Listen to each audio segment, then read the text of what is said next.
How to remove add to cart button in Shopify. So first go to your Shopify admin dashboard here and then click on online store.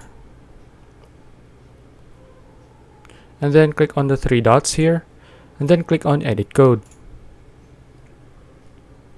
After that, just click here, filter files, and then search for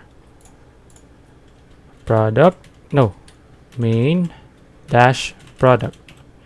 Then click on this one, main dash product.liquid. Okay, now what's going to happen is just click anywhere here and then click on your keyboard, click on CTRL-F. Now let's type in cart.